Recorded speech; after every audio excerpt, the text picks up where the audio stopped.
That will never work. You can't push that. Seriously? Don't. Oh my God, that's another thing you can do. That's bad. You probably should find other hobbies. You ever learn to spell? Stop. Be happy. Well, you don't bother me. I've seen better people. Do you really want to do that? And my third grade, give it up.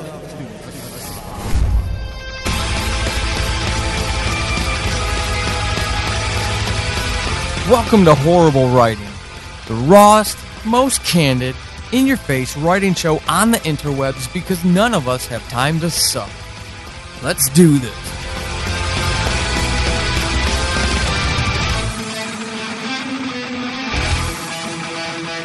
Welcome to episode 7 of Horrible Writing. This is Paul Sadane, your host of this fabulously titled podcast that scares away all my writer friends because they think I'm trying to pick on them. I'm not, honestly. How are you doing? I hope this finds you well. It is July, according to my calendar still, July 2017, so I hope your summer is going well. Of course, this is the depressing time of year for me because I've realized we passed the summer solstice and days are getting shorter.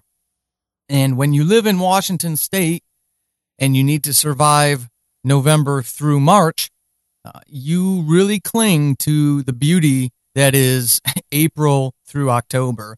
And I don't want it to end. I'm having a whole lot of fun having sun and, mid 70s to low 80s degree temperatures all the time. Yeah. Hate me if you will. It's beautiful here. I love this place. Anyways, I hope this finds you well. I want to talk about something near and dear to me. Personal revelation. This show claims to be candid. It claims to be raw. You're going to get it. It's going to be mushy. You don't like it, don't listen. It's okay. I know men talking about mush makes people uncomfortable, some people. So if that's you, hey, there's always episode 8. As far as word count update, still editing. Why am I still editing? Because I'm actually recording this episode the same day I recorded episode 6. So nothing's changed. Sorry. Task and time management, folks. I cannot stop every single week and record a podcast episode. Why? Those of you who've listened to the first 6 episodes know the answer. There will be a quiz in 3, 2, 1. That's right, because I'm protecting my writing time. So I have it scheduled every 2 weeks to sit down and record 2 or 3 episodes of this show. They're only released weekly. I shouldn't say only. That's aggressive enough as it is for a podcaster. But yeah, so I'm sometimes recording almost a month ahead of time. I say this to be honest with you. There's no smoke and mirrors with me. I don't have time or the inclination for that. I'm going to be straight up before I get laid up. I don't even know if that makes sense. I have no idea what that means. So here it is, raw, open, and honest. I have changed nothing in my word count because I took a 5-minute break between episode 6, got some more coffee. My heart's skipping a little bit. Sarah Werner of the Right Now podcast always worries that my heart will explode. And I'm getting straight into episode 7 because today is my Horrible Writing podcast day. Not day, it's my 2-hour block where I work on as much of this as I can. And that's it. What gets done, gets done. And that's it, because I still have a job to do. And the rest of the time of my schedule is protected family time, brain dead time, and of course, the writing time. So let's just be real. That's how I do it. I'm approaching, I can't do the quick calculation because I don't have the spreadsheet in front of me, but I'm approaching 194,000 words this year. So I'm okay with being honest with you all, and I think you all will appreciate it. You're right. You don't want anybody blowing smoke. You want real talk about this stuff.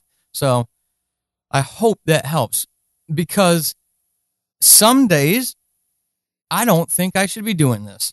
And when I say this, I mean all of this. This podcast, my 4 other podcasts, 3, one of them still in development. So I'm not going to try to be hyperbolic in this episode. Them, the 2 books I'm working on editing, the 3rd book that I'm starting to outline. I have writer and audio dramatist all over my social media presence. Thanks to my website host, if you Google the website or Google my name, the website comes up as author Paul Sading, which isn't true. I mean, technically I've published stuff and I have made money on it, so I guess I am, but I don't feel it. I don't even feel it that I'm a writer. I don't feel I've earned that because I'm trying to navigate my way through this channel of choppy, shark-infested water, and it just doesn't feel legitimate. I don't think, anyways.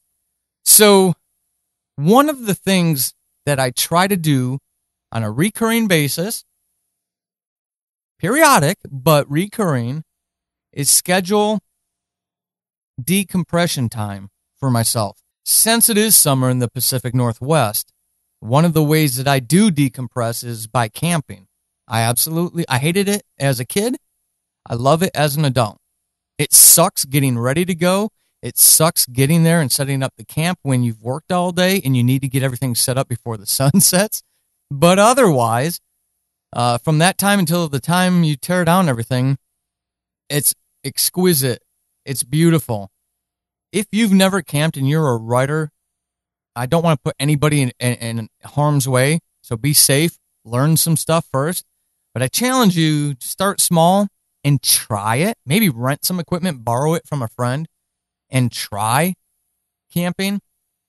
As a creative, especially as a writer, being able to get to a campsite away, and out here in the Pacific Northwest, there are some wonderful campsites where you don't even see the other campers. You get away from people, you get away from the noise and the distractions and all those things I've begged you to protect your writing from, and you get to be with you and the people you love maybe, or you just want to be around, and you get to be in your thoughts. Like for me, I get up early because you can't really sleep in when you camp. And, I assume that traditional male role and start the fire because that's my role. And I'm being sarcastic for any of you who don't know me. And I I love getting up on a nice, chilly summer morning, getting that fire going, okay, we're glampers. We do bring a little camping oven and propane with us so we can have coffee. And getting that cup of coffee, I'll tell you what, camping coffee, good stuff. It makes you feel like a caveman again, returns me to my roots. And to either read or to write. I write when I camp. I bring a cheap little laptop with me that uses RTF files, and I write because I'm in my space. But the neat thing about that is I don't have the noise of everything else, especially where we go. It's hard, even if you have a very prominent cell phone provider like we do, it's hard to get a signal. So you're really unattached. You're detached from the world. And I love it. I absolutely love it because there's no temptation and I can really just get lost. I don't write for any other purpose when I'm camping than to write. I don't know what it is in my brain. I don't know why. But when I'm sitting here in this office and I'm working on Who Killed Julie, I can see my other computer monitor. I can see my cell phone. I know my Twitter feed and my Facebook feed are inches away, seconds away, because I got awesome internet here. And it changes my perspective a little bit. I don't write for people. I can't. I don't want to. I've never been able to. I don't think I ever will be able to. I may. If you listen to this show for a long term, you may 2 years from now hear that I'm the newest romance writer, erotica writer. I'm an erotica writer under some pen name, right? But for right now, and that's not a slam on anybody who writes romance or erotica. That's fine, and it's a very plausible business model. That's where you're going to make your money if you want to be a self-published writer. Unfortunately or fortunately, it's just not my thing. I'm into high fantasy and horror. So erotica and romance don't appeal to me as a reader. But anyways, totally off tangent here. So as I'm writing Who Killed Julie, for example, because that's my most recent project, besides editing this story for the Lift that I've got coming up, and besides editing a couple other short stories that I've got from my own patrons, it's weird. I have this filter where the commercial aspect isn't too far away. Not that I'm writing to be commercially successful, but that aspect isn't too far away, or it's there. It's hanging out in the corner of the room, eating out of the potato chip bowl while everyone else is in the other room, playing a card game. But it's there. When I write, when I camp, it's just me and those characters. And that's why I love it. That's why as soon as we can in our personal lives, my wife and I have talked, we're going to downsize it immediately. The first chance we get. We're downsizing this house and we're downsizing our lives. And we're going to find a place where we can live close enough to her job. I work from home. Get to her job, but where we can get away. I want to get away from people. I want to get away from the noise and be able to get in touch with that creative part of myself. Fortunately for me, she still agrees with that. She wants that as well. So I'm really lucky. But the writing or the camping time really cleanses my writing palette. It gives me that mental space to breathe. And because my laptop does not last forever and there is no way to recharge it except to go into town, back around civilization, back around people, then, so it dies on me, it takes me away from being able to write. I'm not able to write, especially when we go over long weekends. That kills me. It hurts to not be able to fire up that laptop and start writing. But because I want to reframe it to be encouraging and positive for you, the positive outcome of that is the fact that when I can, whether it's 1 or 2 days of not writing, I am yearning to get back to that keyboard. I become that 16-year-old boy who hasn't seen his girlfriend in 2 days and cannot wait to smell her again, to hold her hand, to kiss her. I cannot wait to intimately embrace my writing again. How's that for awkward for some of you? Am I poking at your comfort zone? But that's what it's really like for me. Writing is that intimate. It really means that much to me, and I miss it when it's gone. Now, juxtapose that with what I'm going through as we speak this morning. The last 4 mornings, I believe, I've been editing this damn story that I'm writing for another podcast. I love this story. This story is bigger than what their structure allows. This is not a slam on them. I love them. It is an audio drama that I will recommend day in and day out because the concept is so clever and the stories, though written by a team of like 20 different people, not all at the same episode, individually, they flow, they work, and it's just a really clever project. I love it. And they've got their way they need to do business, and I appreciate that. For me as a writer, and especially for this story, it's hard. Season 2, I wrote a story for the Lift called The Box. You can find over at victoriaslift.com. I wrote that, and it wasn't that hard. I went through a couple edits, 4, 5, 6, sent it to them, went through 2 more rounds of editing, and we were good to go. With this story, I haven't even sent it to them yet. And again, like I said earlier, it's 7,400 words at its inception. Their max word count was about 3,500 for me. Yeah, twice as much as what they needed, plus. And I actually had to reach out to Jon Grilz. Well, he volunteered. I just reached out to the writing community, going back to episode 6, where I talked about there are benefits to being in a community. I went to the I Am a Writer Facebook page, from Sarah Werner of the Right Now podcast, and I said, I hate editing. Despise it. Can't stand it. Any tips, tools, and tactics for overwriting, because I'm struggling with the overwriting. Anyways, we had a good conversation, and Jon volunteered. Jon Grilz of the Small Town Horror podcast, smalltownhorror.com, and a self-published author of 4 books, I believe. So check him out. I will put the links in the show notes. Offered to take a look at it. And within 3 or 4 hours, here I've been struggling for 4 days to cut this word count down, and I got it down to about 5,500. So I cut 2,000 words out of a 7,400 word story. I got it down to about that, and then sent it off to him. And within 3 hours-ish, he emailed me back with a 3,500 word count version of it. He said, I feel it doesn't take away from the story, and it kept the spirit of what you were going for, and I tried to get rid of the stuff that I felt as a reader the story could still survive with missing. And I think that was critical for him to help me be able to see that, because I couldn't anymore. I couldn't see where I could. So I'll tell you what I did. I'm not going to take all of his suggestions, and Jon is a wonderful guy, and as a writer, it's our creation, and we owe it to our creation to protect it, not that he was trying to harm it.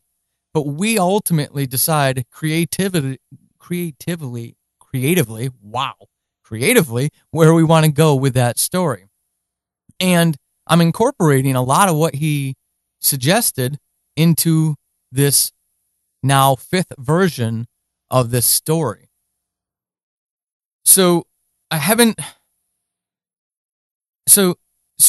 unplugging during camping makes me miss it. Unplugging when I'm here in civilization, when I could be writing, kills me. It jades me. I get frustrated. I mean, I do. I really get, I told my wife while I was pouring my coffee this morning and she was pouring hers that I'm not going to get anything accomplished today. And she's like, what are you talking about? You've been in your office for an hour. What have you been doing? Well, I wasn't doing anything dirty, I promise. I was editing. But for me, editing something that I've already created feels to me like I'm not getting anything done. That may sound strange to some of you, and that's okay. We're all different. But for me, that's what it feels like. In a perfect world, I would have the money and the cognitive connection with an editor where I could just verbally vomit into a Scrivener project. I could compile that thing, send it over to them, and they would make it do what it needs to do. And I could go start a new project. Perfect world. That's what I would do. Can't do it. It's not reasonable or feasible. So this is where I'm at. But it's 2 different worlds. So that's why that unplugging that I do while I'm camping is so crucial to my momentum. What are you doing for your momentum? What do you do for your creativity that re-energizes it? It doesn't have to be a 4-day camping trip, but what is it that you're doing? Could you answer me if I was standing here looking at you face to face over a cup of coffee, because coffee and beer, nectar of the gods right there. If we were sitting down doing one of those 2 things, and if you're opposed to beer and coffee, I could go out for soda or ice cream. We'll do ice cream. That's safe. But if we were sitting down together and I asked you just out of the blue, what do you do to re-energize your creativity? Could you answer me instantly? If not, I'm going to challenge you in this episode to get me that answer before episode 8.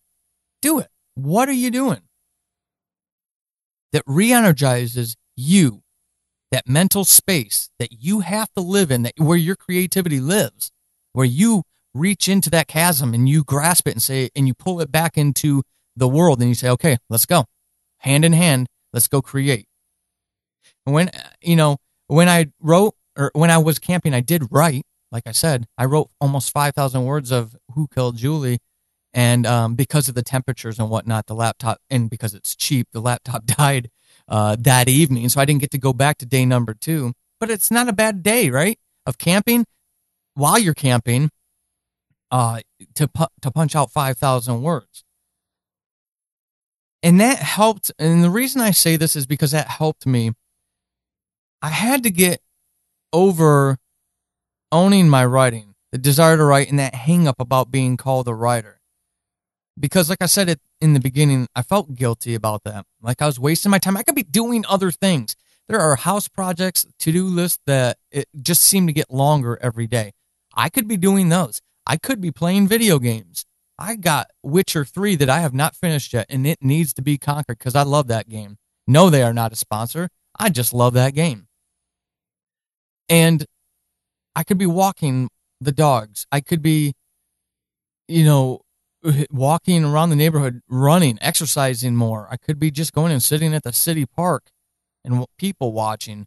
I could be, taking two-step lessons with my wife. There's all kinds of things I could be doing. But the guilt that I felt, I realized, was because I couldn't want to not write. I wanted to do it all the time. I wanted to sacrifice everything so that I could write more. Now, this is coming from somebody who doesn't feel legit. And hear what I just said. I couldn't want to not want to write. I wanted to sacrifice everything to write more. That's what I realized, and that's where the guilt came in, because you have to have a balance with everything in life. Can't be giving up family time all the time. Sometimes, yes. But if you have your protected writing time, that needs to stay your protected writing time. You have to protect the time for your family, your loved ones. You have to protect other healthy time. You have to unplug from writing sometimes. That's what I do when I play video games. I'm just going brain dead. I don't want to think about anything. I don't want to think about the sucky world and the horrible people in it who just do nothing but harm each other. I don't want to think about politics. I don't want to think about religion and social issues. I don't want to think about my characters thinking about those things. I just want to not think. And I have those times. And they're very healthy for me because when I come back like a bull. Same thing with the camping. So when I recognized this about myself, I said, I need to do an episode because I'm now feeling guilty that I can't not want to write, and now I want to sacrifice more. Knock it off, Paul. You're not there yet. Slow your roll, son. I'm having this self-dialogue with myself. But I still don't feel it. I still don't like it when people call me a writer, when people assert that I am a writer. I've got hundreds of thousands of downloads of my podcast. Not this one. This one's way too new for people to be finding yet. But please help it be found. Tell your other writer friends, please. If you like what I do, if it helps you, please. But hundreds of thousands of downloads of my other podcasts.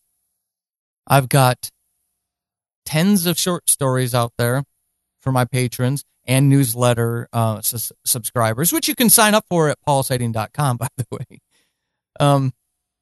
So my stuff is out there, but at the same time, I don't feel it. I still don't feel like I've earned it. And I don't like it personally when it's asserted that I know people are just trying to encourage.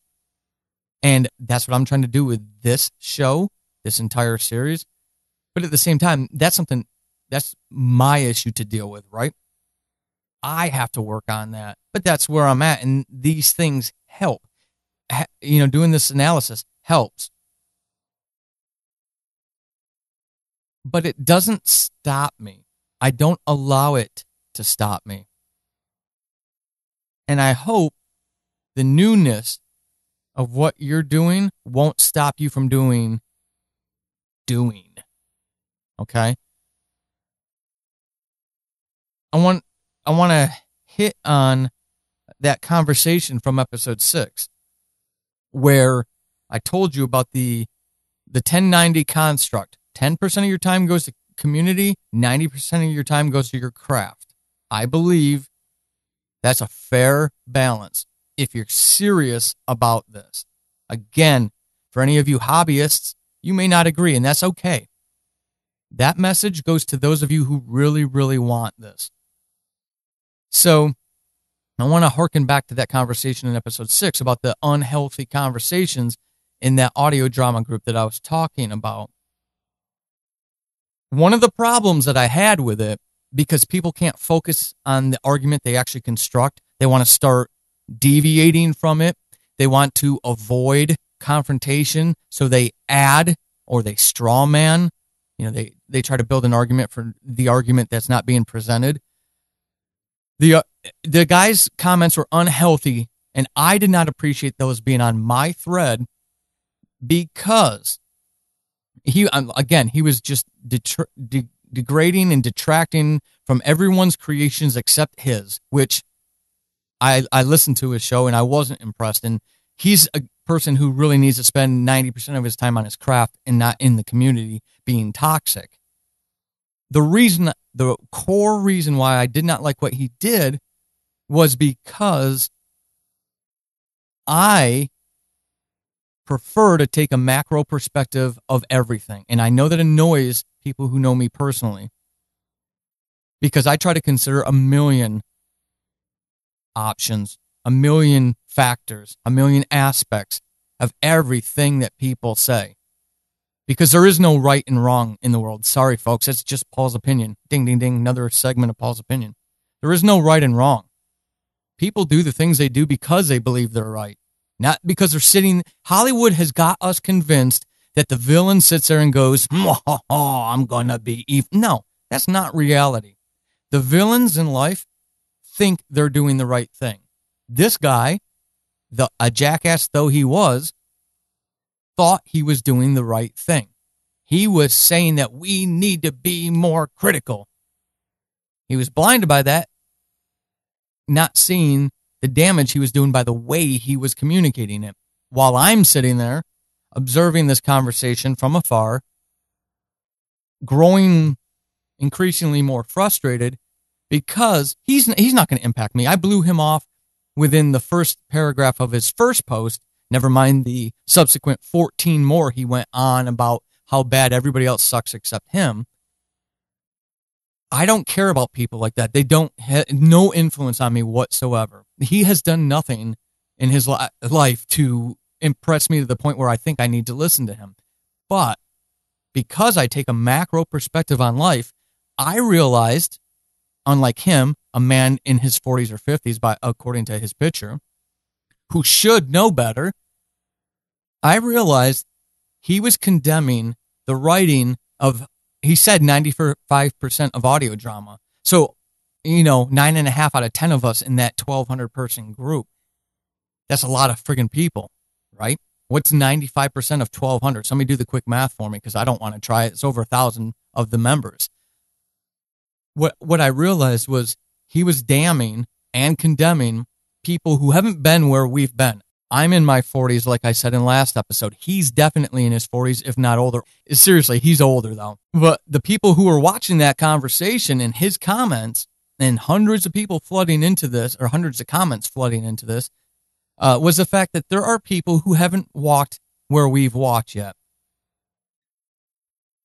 The things that I've done in my life, the 20 years of serving in the military, the things I did in the military, the life experience that I have since being a military person, now being out in the civilian community, owning a number of homes, raising a family, the trauma of life, after 40 years, you learn. It makes you a more comprehensive person. Not more well-rounded, but you just have more experience to draw from. Now, when I was in my 20s, I thought I did then too. And I'm sure a 60-year-old listening to me is thinking, 40s, you got a lot to learn. I agree. Those 20-year-olds, those 25-year-olds in that group, there are people in that group who have a lot of potential. Some of them are college kids, and I don't mean to be derogatory, okay? You're young in my eyes. So I don't mean that in any derogatory measure. More of an affectionate verbiage. But there are people in college, in their early 20s in that group, who he slandered, in my opinion, and potentially damaged them. I can't say he did because I don't know where they're at. I saw some claims that help verify what I believe, but I believe he damaged people. This is hard. If you're a writer, you already know this, that this is hard.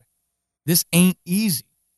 And to be told or to have someone make claims like that, a lot of us will internalize that. We'll do that reflection time in the mirror and wonder if he was talking about us.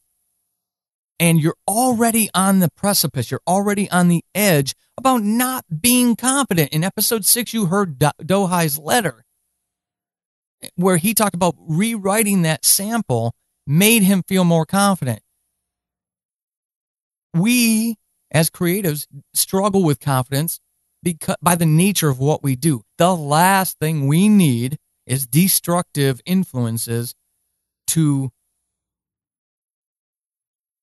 potentially damage that. And we don't need, who needs that? We don't need it, so we don't need to be around it. I say all of this to encourage those of you who are struggling with the confidence or who are very new to this. Again, I consider myself new to it. I don't consider myself worthy of the title of writer, even though I have earned money from my writing. And I don't. And that's my demon to deal with. You have your own. But I use that example again, not to regurgitate toxicity, but to encourage you that you're new to this, so what? We're all new to something in our lives. The 70-year-old that's, discovered podcast a few weeks ago who tripped across this one and is listening right now, that person is still new to something unless they've completely given up the desire to live and explore life. None of us are experts at everything in life. And I realize that's very extreme language, really concrete terms I used. I use those deliberately. No one is an expert at everything.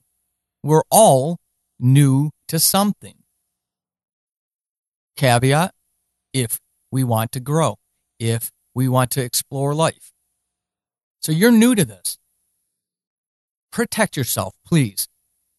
Protect yourself in a way that works for you. Like me and my recurring camping trips where I write, I get away, I kill the noise, and then I come back missing my mistress that is writing. That works for me. This time around, I just happen to have that epiphany about why I felt that guilt. And it went deeper than I thought it was going to. I'm not even asking you to do that exploration. I'm asking you to do something healthy for yourself. And what is it? If I were to ask you tomorrow, you'd be able to answer me right away, right? Because you're thinking about that now. And then recognize that you're new to this. You are going to screw up. You are going to make mistakes. You're going to write shitty stuff. You're going to write horrible stuff.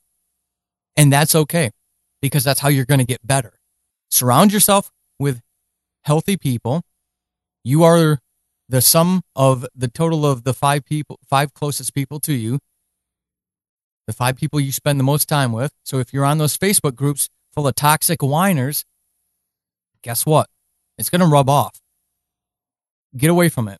Join Sarah's group, I Am a Writer, on Facebook. It's a beautiful exchange.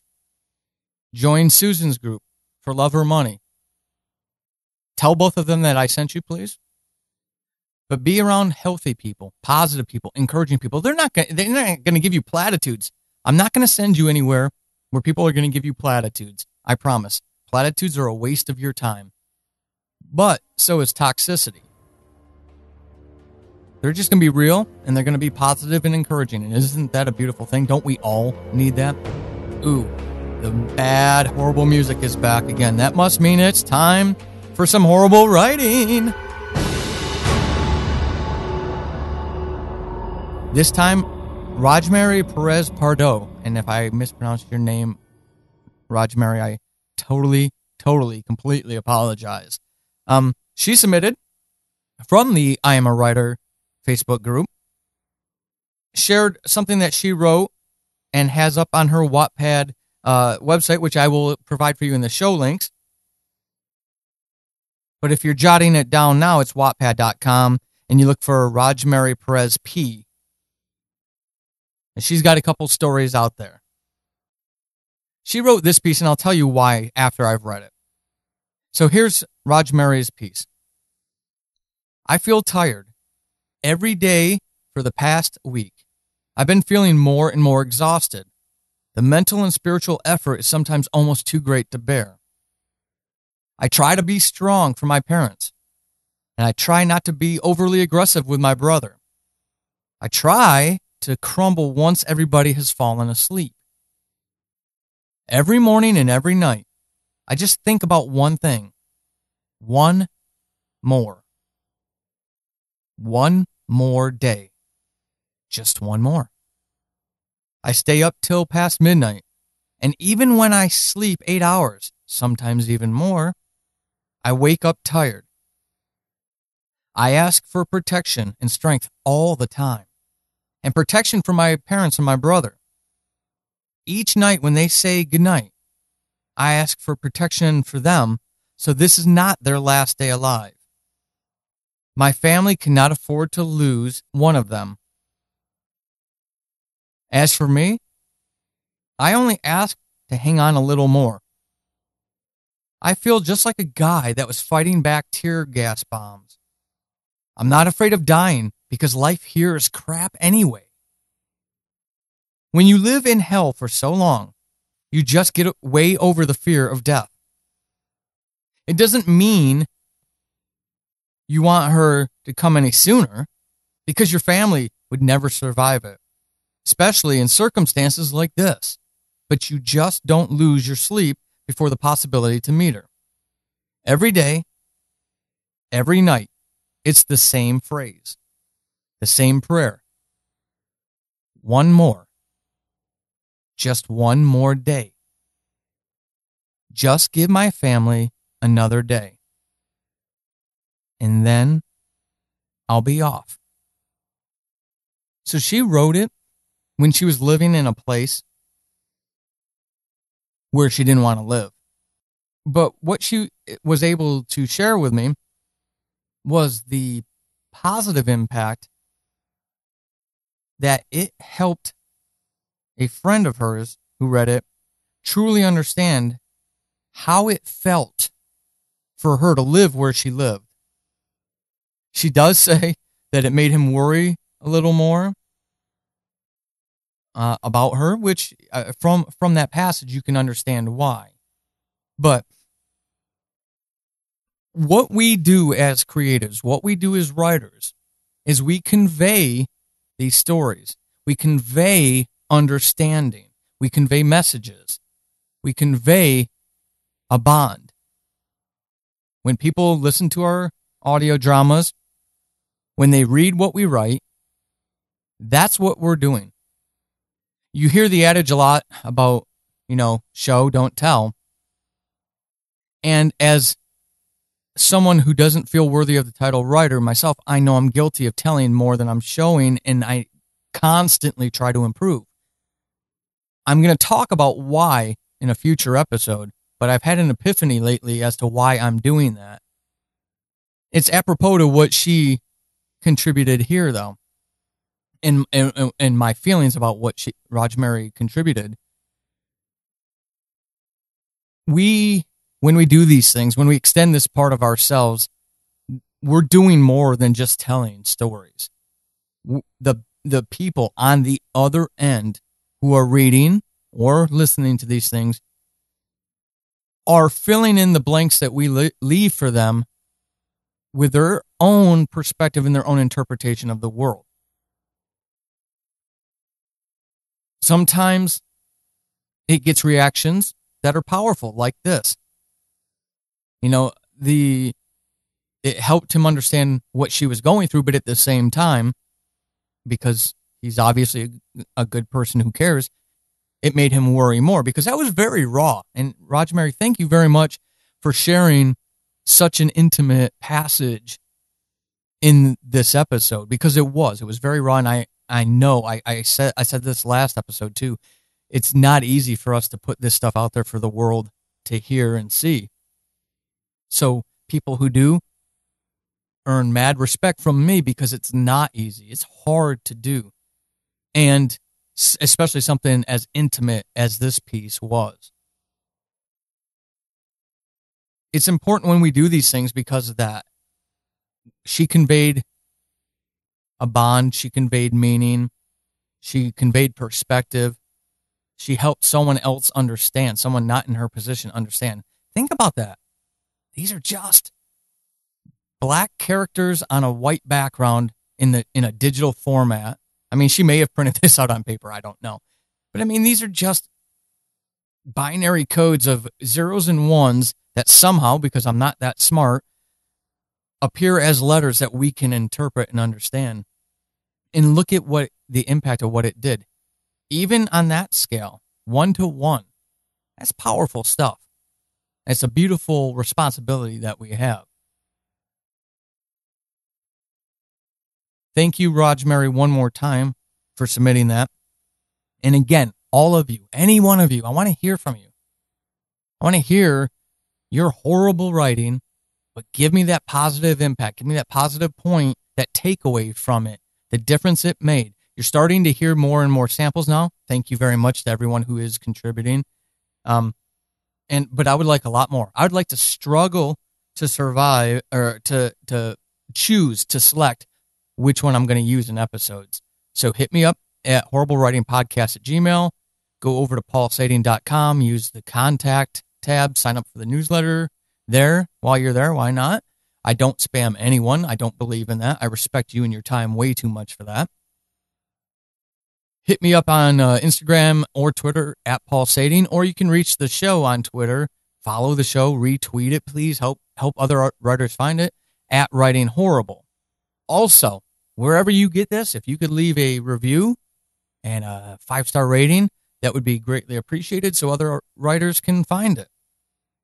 It's been a very rewarding 2 episodes. I was very honest with you at the beginning. I'll be very honest with you at the end. I don't plan on recording for at least another week, maybe longer, because I need to get this story done for the Lift. I need to get my August story done for my patrons. They deserve that effort.